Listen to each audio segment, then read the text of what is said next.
Hey everybody, welcome to the Machine Learning and AI Group Lab. I'm Shashank, I'm part of the evangelism team here at Apple, and today I'm joined by a fantastic panel of experts from across our machine learning framework teams.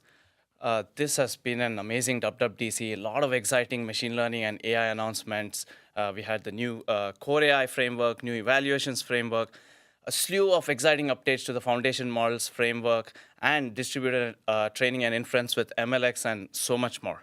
So to kick things off, we'll start off with a quick round of introductions. And as each of you introduce yourself, please share one thing you are most excited about in your area and one thing you think the developers should be most excited about. How about we start with you, Tao? Hi, my name is Tao. I'm from the Core AI team. I'm super excited to be here today. One thing I'm super excited about this year is the new Core AI models, open sourced on GitHub. You can find out a curated set of ready-to-use model exporting recipes and reusable Python primitive to bring new models to Core AI, as well as Swift runtime utilities for you to integrate those models in your app. Last but not the least, there is a set of agentic skills that you can leverage using your favorite coding agent. Exciting. Awesome. Hi, I'm Marcus. I'm a manager on the evaluations framework team. I'm super excited about being able to release this framework to y'all and being able to let you guys get started with actually evaluating your ML-powered feature. But the thing I think that I don't think everybody knows about yet is we've also shipped an update in Xcode, which allows you to get a report back of your evaluation runs. I'm personally really excited about this because it's been really, really helpful in terms of getting people to actually increase the scores of their evaluations using really rich data and really rich feedback. Also, as a little bit of a selfish note, I wrote my first program in Xcode, and now it feels really, really cool to be able to actually contribute something to the thing that I learned to program on. Hi, I'm Michael. I'm also from the Core AI team. Tao stole one of my exciting things, but I'll repeat it. I think it's really exciting now that we're, along with our frameworks and open source tools, right? We also have skills to put your AI agent. I think that's really transformed how a lot of people worked, especially me. I'm not very familiar with PyTorch, but I can quickly go and ask and have a conversation about, hey, help me make a plan of how to export this model, or what would be a good strategy for testing it and verifying things are working. But I'll put a separate plug in for we have a more advanced feature in Core AI this year about being able to compile your models ahead of time, which really helps with large, complex models, particularly on iOS, so we can sort of get the load or first cold start experience to be much quicker. Awesome. Yeah, I'm Louis. I'm on the Foundation Models Framework team, and yeah, there's so much new stuff this year, but I think the new image input support that we have for the on-device model, and also the new one on private cloud compute is definitely one of my favorite features. Yeah. Cool. Great. Yeah. I'm Ronan from the MLX team. And yeah, a couple of things which really are exciting, with MLX this year, I would say, is the GPU neural accelerator support that we added, for the M5. That's really, amazing in terms of performance. And then the Thunderbolt 5 RDMA support, which allows us to run frontier models over a cluster of Macs, right? It's really truly amazing if you want to do advanced tasks, on a couple of Macs. Really cool. I'm sure we'll get to all of these through your questions. In addition to this panel, thank you for introducing yourself. We have a whole team of experts behind the scenes triaging all your questions, so please keep them coming. We'll try to get to as many as we can today. If you do have code-specific questions, or we can't get your questions for some reason, I encourage you to head over to developer.apple.com/forums and ask your questions there. We'll continue to answer them throughout this week and in the future as well. If you do have a bug report or a feature request, feedback@assistant.apple.com is your friend. Please go there and share the extra information that we would need to help you. And we can keep this discussion more applicable to a broader audience. All right, with that, let's dive into your questions. Here's a question from Fantex. How should developers decide whether a task is better handled by on-device foundation models versus private cloud compute? Looks like we are starting off with you, Louis. All right, yeah. I mean, yeah, when you're deciding between any models, I would say doing that based on evaluations definitely is the way to go about it. But just to spell out like the concrete differences, right, between the on-device built-in system model we have and the new server model this year that you have access to on private cloud compute. One of the major differences is, of course, context size. So on device, you have 4K.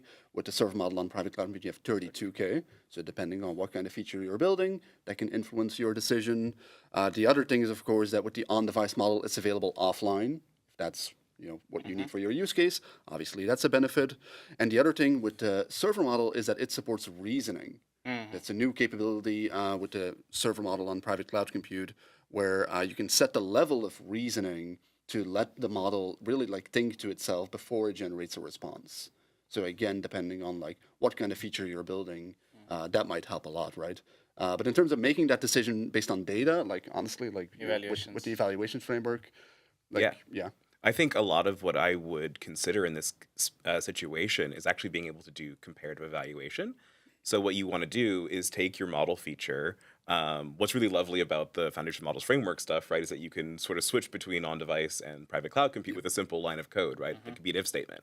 So therefore, what you can do is basically like take your model feature, maybe it's a service class of some sort, instantiate that one with private cloud compute, one with the on-device model, and then kind of run them against the same set of evaluators. That'll allow you to actually like run them as a suite of tests, and then when that runs, you can go to the report and actually check. We've actually also built in some really nice comparison tools into Xcode that actually allow you to actually see side by side how those things stack up against one another based on your evaluations. So this is actually a really great way to kind of figure that out. And then as you kind of chop and change and make small tweaks, you'll be able to actually understand like in what cases do these things work better for one another. And like what you might also consider is that maybe if you find an instance where the private cloud compute is the better option, it's still knowing that like if you don't have a network connection, you have to fall back to on-device. Just also like how well your feature will perform in those scenarios. Pretty cool. Thanks, Marcus. I'm curious, actually, like in terms of latency, do you have a take? Like if my app really requires low latency, should I go with like the local model or the PCC model?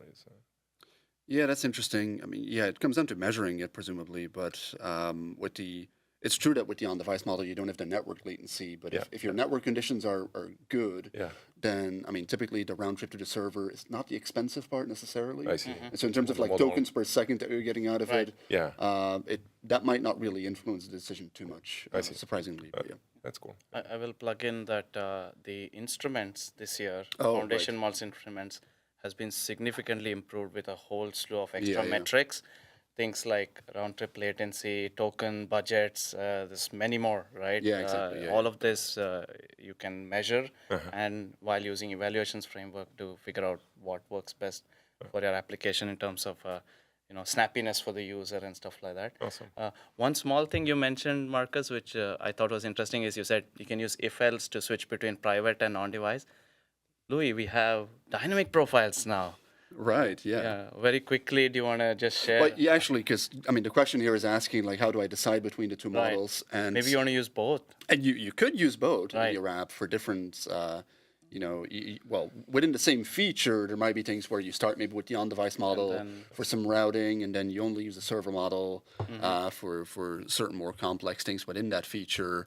And yeah, dynamic profile is this new API that we're adding this year to let you more easily use models together while sharing context and doing handoffs, all sorts of stuff, right? We have a really great video about that as well this year to learn all about that. So yeah. Yeah, thanks. There is a video called Agentic Experience with Dynamic Profiles, something along those lines, where there are examples and we talk about how to use these. So be sure to check those out. Great. Next question. This is from Pichaya. I successfully set up agent mode in Xcode to local LLM using open code ACP with config model to MLX community Qwen 3.5, 4 billion MLX 8-bit version using MLX server. But the way Xcode communicates to model still acts weird long time and has the im_end tag. What to config more? Did I wrongly set the chat template? I Ronan, if you want to take it, we don't have a Xcode representation in this panel today, but we can probably talk to the MLX side of things, and you're probably on the right direction with the chat template. But, Yeah. But I think we do see this kind of ending token in when we bringing up the Core AI language model, similar as the MLX language model, which is a foundation model, language model protocol conform Swift package. So when we see such kind of things, generally we look into the tokenizer, look at your configuration of your model, see if this token is actually correctly recognized. Maybe there is something that we could configure on the MLX language model side, but that's a very common issue when you're bringing new language models. Yeah. So I would say that we've have actually a lot of good experience using open code on its own, with this type of language models. So it should work in practice, right? Now maybe it's a configuration issue. I don't know. I know there are several ways as well to communicate with language models from Xcode. So there, Right. you know better than me. I mean, I think you have like the chat mode, which is the kind of old way, I believe. Yeah. And the SCP mode, which is the way to go. So it should work in some way. Right. So maybe the best would be to post in forums and try Yeah, to yeah. debug that. Is there any Forums sort of and- like debugging stuff that they should be able to like pull for that's helpful in this case, or is just kind of saying like, hey, this is what I'm seeing is enough? I would say what I'm saying is enough because we know that it should work with Right. Yeah. Yeah, I was open saying code, like right? we have both like MLX language model and the Core AI language model open sourced. So you could post your question there, and then someone should be able to help on the GitHub. Yeah. No, thank you. And we have a session this year, MLX, where the presenter demonstrates plugging, using Xcode with OpenCode specifically. We do use a Quen model. I'm not sure if this specific model, but it does seem like a configuration related to templates. So GitHub issues is a good place to share this, or forums too, and we can get you taken care of. Thank you. Now, this question is it possible to use local LLM running on MLX LM using downloaded model or the one we created ourselves, trained ourselves using Core AI to be coding agent that can manipulate the project more, not just a chat one on Xcode? How do I do that? I think there are a couple of different questions hidden in this question, and maybe a few corrections. Maybe we start with Core AI, which is purely an inference framework. Sure. I mean, I think this question I'm getting in terms of is a question if they're trying to integrate it into Xcode. Xcode, yeah. Right. And so there we'd probably refer to you as sort of on the Xcode and ACP protocol Yeah, in terms of the integration. And the other one is, can you provide your own model? And you sort of pointed out in the question, both for MLX and Core AI, yes, you can provide your own model. Trying to understand the aspect of the question of I see. manipulate the project more. I think that's more I of the capability I think of the it's- model and what it has access to, which may, again, if you're going The through Xcode Xcode, related, is yeah. through the Xcode I think it relates to the chat mode, versus the Agentic, agentic, okay. way. And, I would say the agentic way is the way to go. Yes, I today, think right? that's So, what we've heard yeah. from the Xcode Yeah, team in general. Is Yeah, that's exactly. Yeah, that's my understanding as well. Yeah, I think I misunderstood the question as saying training with Core AI, but the reference is it's trained and we want to bring it in, right? Yeah. And we've shown examples in sessions where if you run a MLX LM server, Xcode can automatically detect all the models on device, right? And you can pick one. And this year we have chat mode and the ACP mode. We have some demos and examples in the session, and I believe those examples will be on GitHub. So yeah, do check them out when you get a chance. Anything else from the panel? Okay. I'm curious, actually, in terms of like plugging in Core AI models, I mean, I guess it differs a bit from the Yeah, MX so Core way, AI right? will provide the core Yeah, inference, exactly. just like MLX. There isn't, a server component on top of Core AI that we have open like you have for the MLX one. But you'd have to write that conformance I see. to the I see. protocol right now. I see. Makes sense. Somebody has to contribute or have like a OpenAI compatible language server layer on top, which is If you're interested in that, please Yeah, make yeah. an issue on GitHub. We can, Yes. or contribute Right? it. Or Yeah. contribute, Yeah. right? Maybe you want to build a language server that other apps can use, and developers have options, right? Options are good. Sounds good. Next question. This is from Drobinin. Apple updates the on-device and PCC models silently, and tune prompts regress when that happens. Is there a model version identifier exposed at runtime so my evaluation suite can detect a model change and gate releases on it? What's the recommended way to know model changed? Louis? Yeah.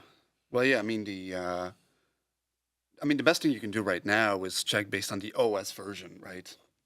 Because with the on-device model, that's obviously part of the OS. Right. The on-device model really only updates as part of an OS update. So it's not like we push out an updated model that silently would affect your device without updating the OS, right? Yeah. So at least you have that control, right? With the server model, it's more complicated, of course. Right. Now, what I would also say is that, again, honestly, going back to evaluations, where assume that these models will update over time, both on device and server, right? So whatever prompting you're doing, that yes, over time it's gonna change, the behavior that you get, Right. and that with evaluations you sort of gain back that control, right? Yeah, exactly. That So when a new OS update comes out, that if you can rerun your evaluation and see sort of how it affects It your should be prompt. part of your test if suite. you have this, again, this comparative situation that I was talking about before, you could run it and then look at a run that ran on the old version of the OS and the new version of the OS and see if there's a notable difference, right? And then kind of from that, you can consider how you want to proceed. Maybe you prompt engineer for a different version of the OS, or add a tool or something, whatever makes the most sense for you from there. But the idea is that you should sort of be able to detect it and kind of create a plan.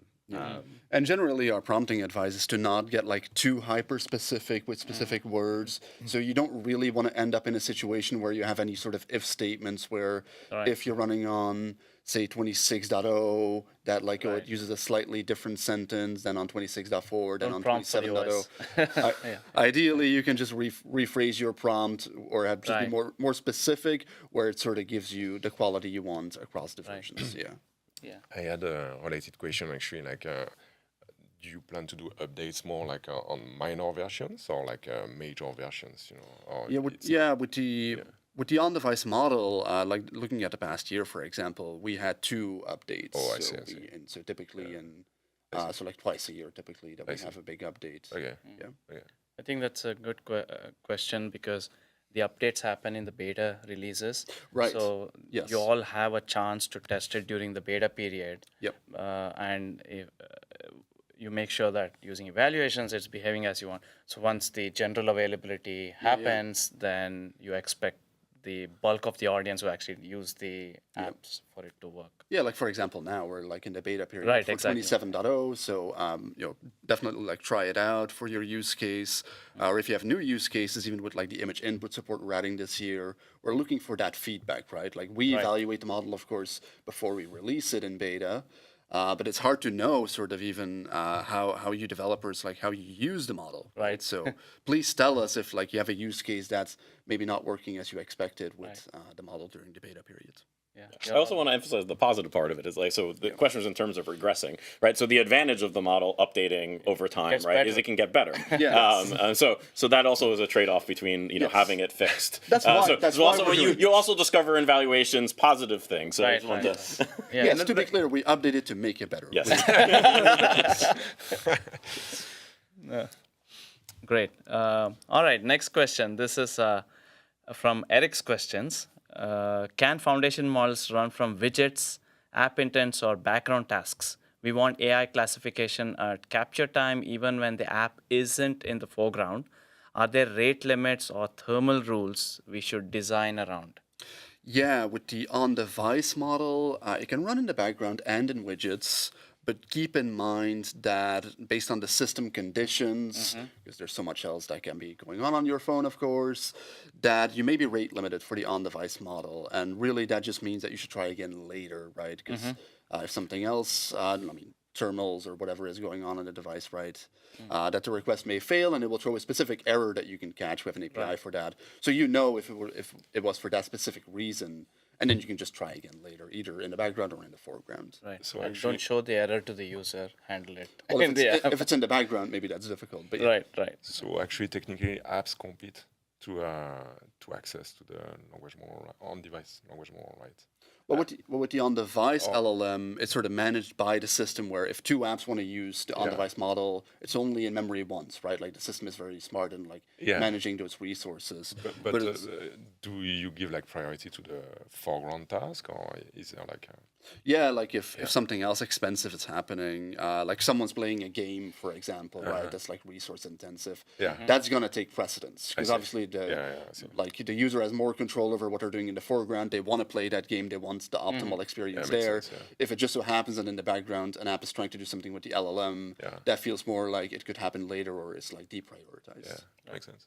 Louis, is there a nuance there on what platform, Mac OS versus iOS? Actually, yeah, good point. Yeah, on Mac OS, that rate limiting does not apply Exists, at all. So it's foreground just- or background. yes, exactly. It's really just on iOS that if it's running in the background. I think it still respects the sort of quality of service setting in terms of your requests of where they're going. Yeah. The system overall will respect, right? It's going to prioritize user interactive threads or QoS in terms of when you're doing that over, let's say, background or utility. Definitely, yeah. Even I think on Mac OS, but on Mac OS, it's not going to, I guess you're saying, it's not going to rate limit you on that. Right. Yeah. Exactly. Great. Good discussion. This question is from Ants Crashing. How can developers create or adapt models to their own app's data and domain? Ideas I have are creating user profile image from existing images, but with a style theme like cartoonized, etc. Or an app, how to guide that adapts as new app functionality is created. Best resources for exploring this. Sounds like an opportunity to bring in a custom model. Tao or Michael? Yeah, I think I can take that. It sounds like the latter part of this question, you're trying to bring in an image generation model of some sort to generate this user profile images on the fly. I think that if I were to, speculate what you're trying to do, maybe the best way is to use the foundation model to basically bring in the user data of your app into your prompt and generate some sort of like a per user profile capture from those app usage from that user, and then use those prompt to generate the image using your for your image user profile image. So, if you really want to go one step beyond, even like bringing other more powerful image generation models, you can consider even fine tuning a open source model from like one of these open source Hugging Face or GitHub, and then bring that model into your app. I think in this world of these powerful foundation models, like user adaptation does not necessarily require for you to fully fine tune Right. or adapt. So I'd say that would be the extreme case. So the question is, can you achieve yours with Personalization. sort of customizing or extracting information that will be useful to prompt, either the on-device model or a custom model in terms of bringing in that sort of customization. Yeah. Yeah, I totally agree with that. I would try, to make it happen with the tools What which are exists. provided, with EOS first. And if that doesn't work out, then go. Yeah, cool thing with local models is that data stays in the device and you have access to, with user consent, other personal data across the Apple apps ecosystem. And then what I think some people refer to as in-context learning, like you provide it to the model, but if there is a reason for you to fine-tune and train your model, you can. MLX is a great place to start. And Yeah, obviously we support like fine tuning and Right. and training recipes, for all sorts of models. I mean, many models are supported by the open source community actually. So if that's basically the end of Right. other end of the spectrum route, compared to prompt engineering, I would say. right. But yeah, it's another way, and if you do that, then it's actually easy, to make the model available in Korea and just run it, in your Yeah. So One of the other things that I also want to throw in here is that this is also a really great chance to do what we call hill climbing, which is this process of using your evaluations to sort of progressively increase the quality of your generations, right? Because as you start this process, you're going to be like, I wrote this prompt, and this prompt kind of got me here, but it like didn't quite get me exactly what I was hoping for. And so maybe you'll make a small change to your prompt, or add additional tools, or maybe swap out a different model, or maybe you actually go down the fine tuning route and actually fine tune a model, right? And you want to see how those changes kind of like over time affect these things. And one of the great things is that like even if you are doing this with image generation, the evaluations framework is built up to handle any of these sort of options, right? You can bring any model to it, and then from that you could use like a model judge evaluator, sort of say like, hey, is this image that got generated in the style that I expect, right? Is it kind of vibrant and cartoony, if that's kind of what you're aiming for, or kind of whatever else have you. So this is also a really great opportunity just to kind of like use those evaluation scores to kind of like guide you in the process of like making these small incremental changes in a way that like is getting you toward where you want to be. Yeah, because one of the harder questions that I've heard people ask is more like knowing the size of the model that you need for your task. So let's say you are going with a custom model that you want to run with Core AI on device, right? How do you know the size of the model that you need, for example, for like generating profile pictures, right? Yeah, so in that respect, actually, there is maybe another alternative, which is like training a very small adapter per user, And there, actually, I'm not super knowledgeable, but I remember there is a feature, right, to support adapters with like... the LoRa adapters, yeah, but that's not for diffusion models, right? Oh, I see. So, yeah. Okay, yeah. Right. But it's still, you could imagine it on top of like the text part of the foundational model. If you extract some features beforehand, I don't know how. Right. Yeah. I think with all of them, I guess I have a question for you, Marcus, on the terms of evaluation. So there's the model judge, but in terms of how do they simulate user data? Like, is there a way or a recommended way for them to generate kind of data that they would say, oh, let me, can we use the foundation model framework to sort of generate the evaluation data? It's like, oh, pretend you're a user who's into nature and other things, like, generate content so that I can test based on that content. Do I generate a prompt? Yeah. Which produces so in the evaluations framework is a type that we call the sample generator. And so it is built for taking any text-based input and producing kind of synthetic style output. So you can bring any model to that, and then you can go ahead and just say, I want this level of output, this many of them with this kind of variety, and it will go ahead and generate that for you. Now, it is text-based, so the limitations kind of limit around, like, you can't have diffusion-style output, but I think you could build a really interesting pipeline where you use the sample generator to generate these, like, incoming prompts to your diffusion model, and then kind of run the diffusion model to sort of generate a number of these, like, sample images, and then you sort of, if you're like, yeah, this is a good one, and this prompt is good, then you maybe save that prompt and image pair as your input for your evaluation, and then kind of continue to move, and you have this kind of like working pipeline of kind of like a large, diverse data set. That's basically what I was wondering about. Is it possible to do that? That's great. It's very interesting. So the evaluation framework supports not just language models. So you can have diffusion models in there. Yeah, it's built with the idea that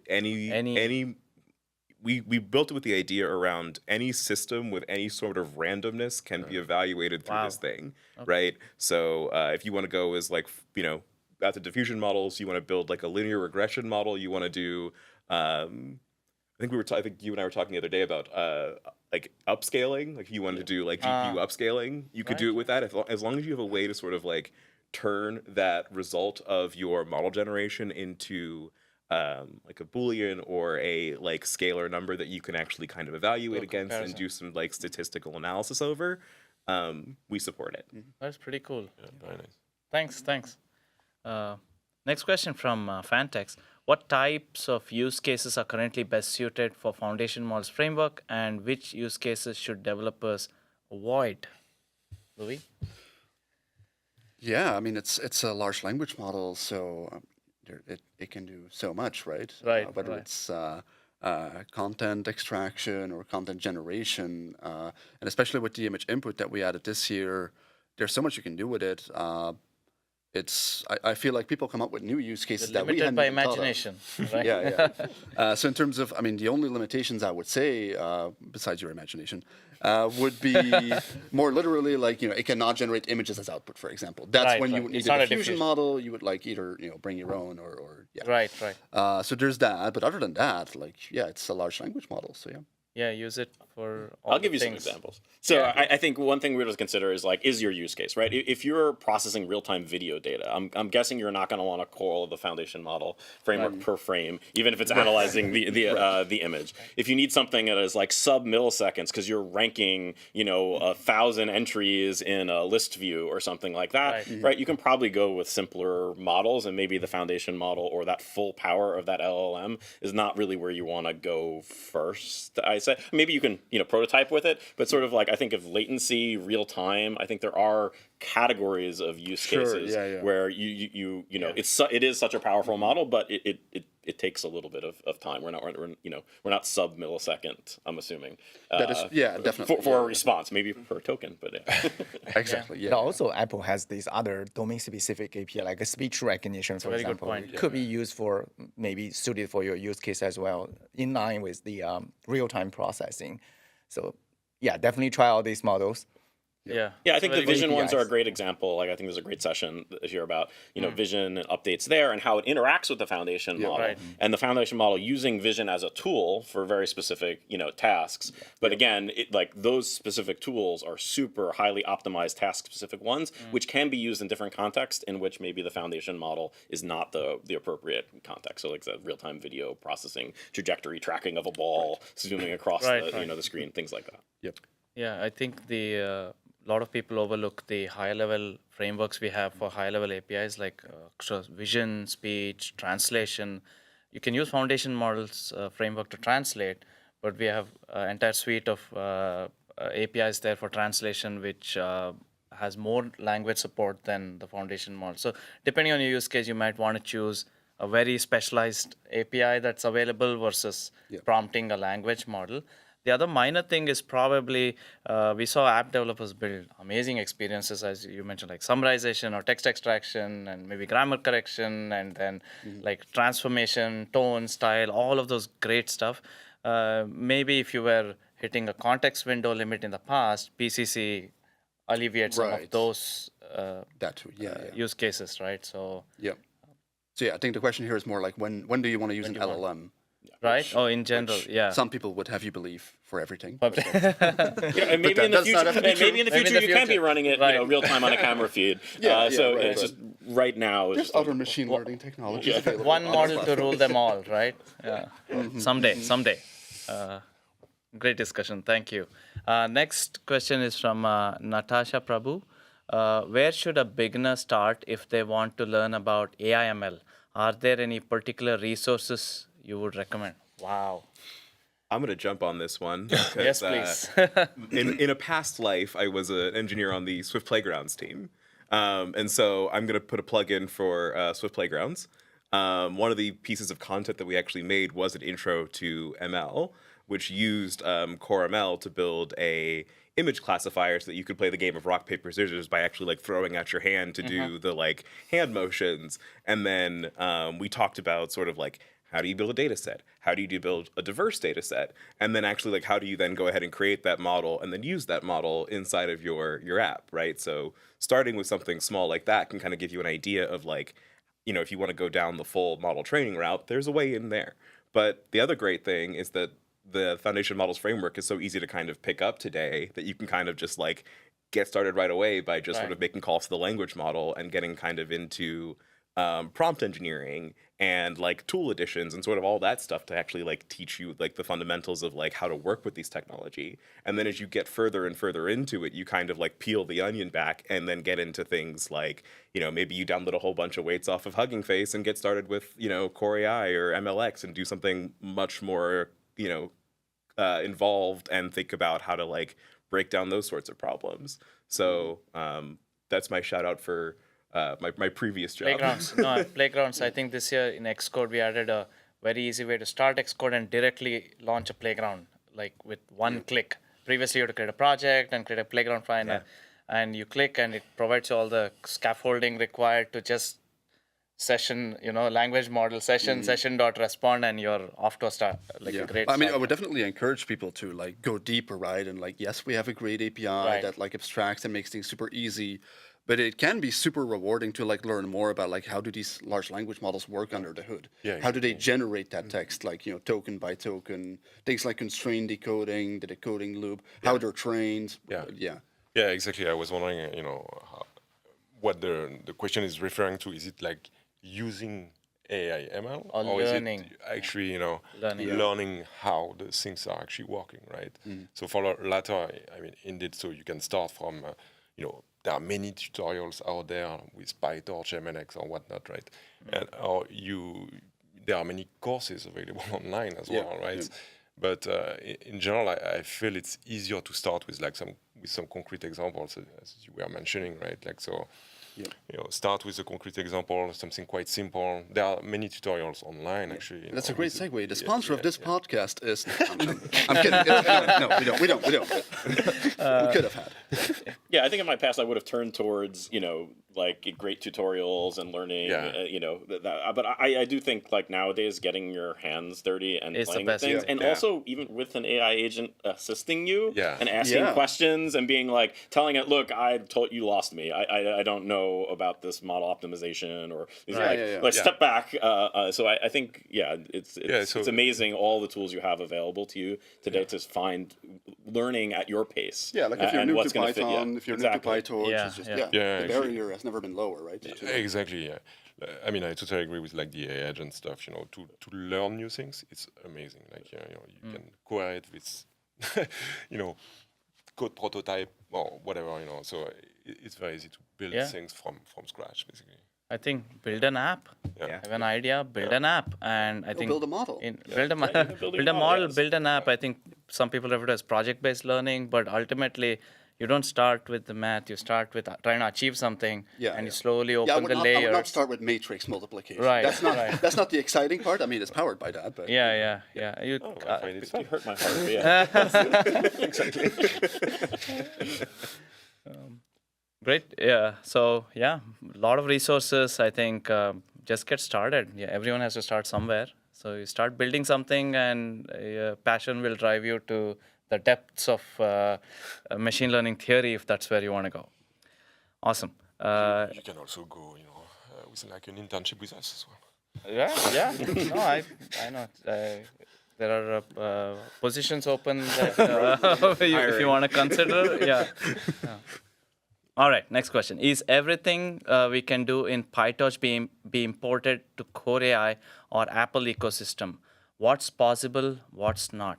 Ooh, I think this straddles sort of both Core AI with importing PyTorch stuff, but also familiarity with MLX and PyTorch in being able to experiment. So maybe we'll start with Core AI. We start with PyTorch. Basically, in general, if you can express your model in PyTorch and it is exportable by the PyTorch APIs, it will convert straightforward to Core AI. Now, that's not for everything. There's always new operations being added and new techniques. So if it can't be exported, then you have to look at the PyTorch APIs of why it can't be exported. Core AI supports all the Core A10 ops, which is an internal detail if you know about PyTorch. And so if it can be expressible in those, right, Core AI will be able to do it. Now, you may come across some, new specific particular op, custom op written that they have that may not lower all the way down, but you can provide a custom lowering in that case, right? You can sort of just wrap that op in a little custom lowering and explain it to Core AI in torch operations, which will lower. But a common thing also is that, if you also want to consider performance, you can also wrap that even in a custom op or a kernel. So you can even write a custom metal kernel, which may take a bunch of ops you've wrapped together, and you say, look, like, yes, it could convert, but maybe the performance is not there. So you kind of have those level of flexibility. But again, majority of ones you see out there, and maybe you can ask how, like in the Core AI models one, I don't know how many of those models, I'm certain the majority of them don't require any custom No, lowering. we don't. You just straight out export it. Yeah, I think it's mainly on those frontier or people experimenting with, lots of people love different attention mechanisms and things like that, where even if they do convert, there may be some performance implications. And I think, for MLX, there's a lot of experience there with writing custom kernels and optimizing those. Well, I'll just, so the question says Core AI or the Apple ecosystem. So I wonder if Apple's ecosystem, one definition of that is you want to put this in your app, right, deployed. the other possible interpretation could be that, hey, you want to run this on your Mac and experiment, learn ML. Like I know MLX APIs are relatively similar to PyTorch. So Yeah, I mean, if you know, I mean, by the way, I wrote Torch 26 right. years ago, right? Yeah. So in that respect, Ron and indeed, one of the indeed co-authors they are of quite Torch. similar. Yeah. Indeed, they are quite similar. Right. So if you are used to PyTorch, you will feel quite at home, when it With comes MLX. to the neural network package. Right. FMLX is very, very much, similar to the PyTorch one. Right? We have like different modern approaches for the core FMLX, but let's not talk about that there. So if you know PyTorch, it should be fine. I would add that many people have actually converted on Hugging Face, PyTorch model into MLX models, right? So it's actually often straightforward to just, experiment with models which are already available in PyTorch because they have been already converted on Hugging Face, and MLX LM supports many models from, like more than 10,000 models from Hugging Face out of the box. So if you want to just experiment, it's very easy. Right. If you just want to run a model server, and you could convert and maybe, like the earlier question, how do you connect your open code, to model server to, Exactly. a lot of different ways to experiment across the Apple ecosystem, from Mac to running servers to integrating into your apps. Yeah. Anything I miss? Yeah, I was going to also just say, in terms of these one representation and another is another place I'll make a pitch for a lot of these AI agents and skills, right? Because the APIs are very similar, right? You can even just directly port it, into and directly author it in either the Core AI set of things or in MLX, right? So a lot of that stuff is like translation and conversion is become so much easier now. Yeah. So what I often do myself, just exporting the weights, and then it's quite easy to just reload them in whatever framework you want. Yeah. So You can effectively, and this is where you can learn about how LLMs work and things like that. They have some regular structure for many of these models, right? And so, sometimes you can basically write the description of the model, particularly for deploying on Apple's platform, right? Most of the time, you're most interested in running the inference aspect of it. Right. And so, a lot of the PyTorch models and things you'll find also have all of the training aspects inside of it. And so, in the sense, sometimes there are aspects to inference which are not part of the training graph. So things like key value caching and things like that have to get sort of injected anyway. And sort of some of these AI tools I'm advocating for can help you do that translation. In addition to, we have examples online in these open source repos, and many of the people in the community have already done these things and established those patterns. And in that respect, the AI tools can help you writing custom kernels as well, by the way. That's true. Yeah. One of the harder parts of the job is when something's not supported and you have to write a custom kernel. I think of course, I think you have to understand some level of metal programming, but it's a good start, I think, right? To get stuff working. Yeah, exactly. Definitively helps. Good discussion. Thank you. This question is from Eric's questions again. What's the best UX when foundation models are unavailable? Older device, Apple Intelligence is off, low battery. Is there, valid concerns, right? Is there an official way to detect availability early and degrade gracefully, and we can pre-warm the model to cut first request latency? Well, there's a couple of questions in there, but to start with the last one. People are trying to sneak in multiple questions in a single question, but all good. We are here to answer your questions. Totally. Yeah. To start with the last question that was there, yes, we have a pre-warm API where if you are using the on-device system language model on an Apple Intelligence device, if you know ahead of time sort of when the user is going to, maybe your view appears and you know that there's a button there that often triggers the model, you can pre-warm the on-device model, which really means loading it into memory by the system before the user even interacts with that button, right? So that's a good signal that your app can give to reduce that initial latency. Now, for the prior questions there about if it's, yes, we have an availability API, that too, so you can check that. So you can know if the model is not supported on the device it's running on, like if it's an older device, right? Now, in those cases, it's a good question, in terms of Core AI, what kind of alternatives or fallbacks you can offer. Would you bring your own model maybe to give like some of that feature set on an older device, or Plus with or the, would you rely on a server model, or like I Yeah. don't know what the best fallback? I think it depends on their use case, right? Yeah. So we'd have to Right. know more about their use case and their main concerns of this thing. So like if it's network connectivity and you need the PCC model, there's a question of like, well, if you needed the private cloud compute model, you probably did an evaluation and found you need a pretty large model. And so maybe having another on-device model or Core AI or MLX may not satisfy your use case. Right, yeah. And so maybe there you have to find some, you Right. can use the language model protocol and have other yeah, server-side actually, yeah. models. providers. Good point, actually, Dad. So even if you're running on a device that doesn't support Apple Intelligence, you can still use the Foundation Models Framework API this year, right? Because we added that protocol that you mentioned, the language Right. model protocol, to let you plug in any model you want. server, one of the Server popular or on device with Core AI, or frontier MLX, models, right? Any model you want really on device or server, and that way you can still like take advantage of the great API we have, even if Right. it's not with the built-in system model, if that's not available for whatever reason. Yeah. Right. I think there's a nuance here about UX, right? And we've discussed this in sessions last year, and also some of the code alongs we've done, wherein depending on the availability API's response, you want to show different things to the user, Yeah. right? If the one of the things is if Apple Intelligence is off, then rather than saying error, you can say, hey, go switch on or guide your users to consider turning on Apple Intelligence. So that's like gracefully handling those things. Older device, then either you handle it under the hood or Yeah. advise the user. I think there are ways to sort of not pass on the pain to the user, right? Stuff that you can handle from a. But if you don't have a fallback and you know the button is not going to work, it's better to like hide the button Yeah. than to have the user tap the button and just get an error. Or right? provide a 'Cause that's different frustrating. experience in the Yeah, app, totally, yeah. wherein the user doesn't feel like something's missing.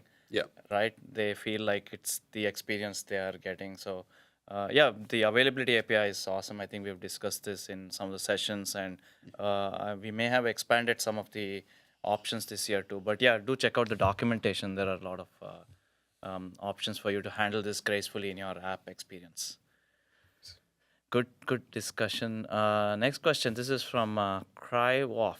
How should we migrate from Core ML to Core AI? We have to wait a year or two until most users have updated their devices to iOS 27, or is there a way to do this quicker? It's just a 2-letter difference, so it shouldn't be. Yeah, it is. I'll first start off. It was like you don't have to like. It's not a call to migrate off of Core AI. Core ML. Core ML works. It is supported. It will be there and supports some models that Core AI does not, like decision trees and other. If you really want sub-millisecond, microsecond pieces, those models are still useful. And so, but if you're interested in the features of Core AI, and Core AI is where we're investing for sort of modern AI generative models, and you want to consider that transition. You can consider the kind of things you would do with any sort of new API or framework that's only available in the latest OSs, right? So you can decide what's the time frame from you in which your user base has moved on and you're willing to, drop support, or, these are both asset-based APIs in the sense that the core model asset, right? You can bring down a different model asset and use a different API under the hood, depending on which OS you are on. The APIs are simple enough that it's only a few line difference, or in you putting a wrapper on top of it wouldn't be too difficult. So that would be my recommendation, is to consider the models that you're actually doing. Is again, it's not a call to action to be like stop using a Core ML. Like Core ML is still great and is still supported, and so you can make that transition when it makes sense for you and when it makes sense for your users. Right. The death of Core ML is greatly exaggerated. I would add one thing. If you are currently in your app have some generative model experience, definitely consider using Core AI. If you have that on your Core ML stack, using Core AI is the recommended way. Yes, going forward, right? We're going to recommend that for those experiences. Awesome.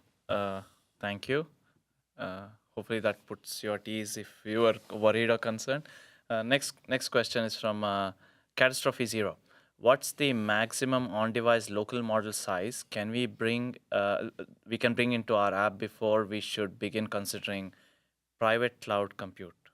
Yeah, I think the real question there is sort of what probably depends on the device, but like what is the true limit, I guess, for, let's say I want to bring an LLM with Core AI to my app. Yeah, so a couple of things to consider, right? Is thinking about what you can actually fit in your app, and you can look at your. I think there's some OS process available memory. There's some call you can check out how much available memory do I have in my app, right? That to use, right? And you can also look at instruments and a bunch of other tools we have to see how much memory a particular model uses.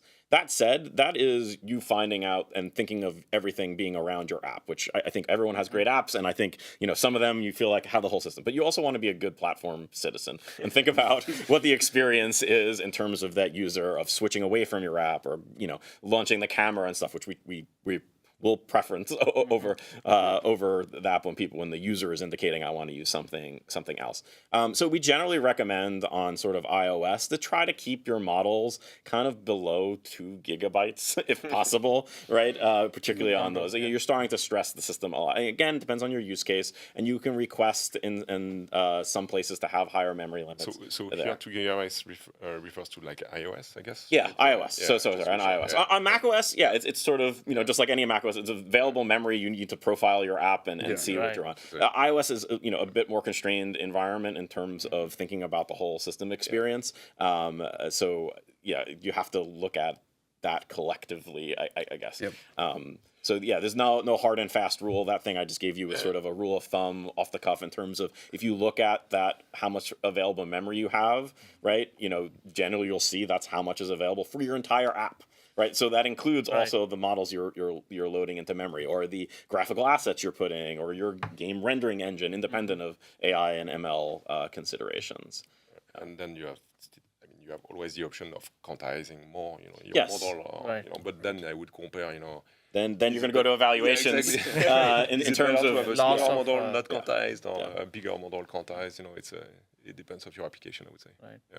We have a session this year, Core AI session, where we show quantization, accuracy loss, and then quantizing parts of the workflow to recover the accuracy. And I think there's a little bit of experimentation to decide, how much can you quantize and how much accuracy loss is tolerable. And in some cases, it's almost minimal, right? Yeah. I think that combined with evaluation sort of get you to a place. Because I think if you quantize to 2-bit, and you want to stay under the 2 gigabyte limit, you could get to like 6 billion, maybe even. Yeah. I mean, it's pushing it a little, but you get around that model size for an LLM, right? But depending on if it's like image generation or segmentation model or language model, I think the tolerance to quantization tends to be different.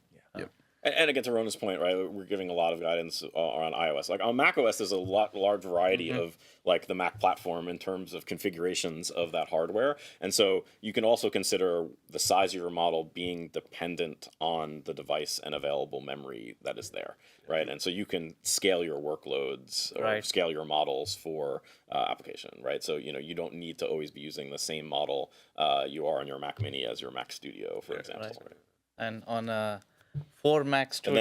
And then, if you have multiple Mac Studios, then we have a session this year where we show how you can connect 4 Mac Studios using a Thunderbolt 5, and then you can run a trillion parameter model, right? Exactly. Yeah. You can push it far. I mean, or so even an 1.6 trillion, right? 1.6. Some of the latest ones. But we can't do that with iPhones. You have to get all your friends to. How many iPhones do you need to anyway? Yeah, I don't think we support Thunderbolt 5 RDMA. Okay. On the iPhone. Until then, it'd be like Game Boy Link, like you get with all your friends, you just link with a cable. Yeah. Trillion parameter. Great. Moving on. This question is from Ahmed Zia. How do you decide when AI should help the user versus when it should stay out of the way? Ooh, a bit of a philosophical question throw that here. one at you, Shashank. You can answer this question. I will summarize the discussion here based on all your individual inputs, but I don't know. I think broadly, as an app developer, you have to go back to the fundamental experience you want to deliver to the user, not doing AI for the sake of AI. Yes, these tools exist, but so have other tools existed. You don't use every framework in the ecosystem. So if there is a specific type of experience you want to deliver, whether it is, something that's creative, then maybe a language model can be used. If you want to do grammar correction, yeah, maybe sure you can use a model behind the scenes.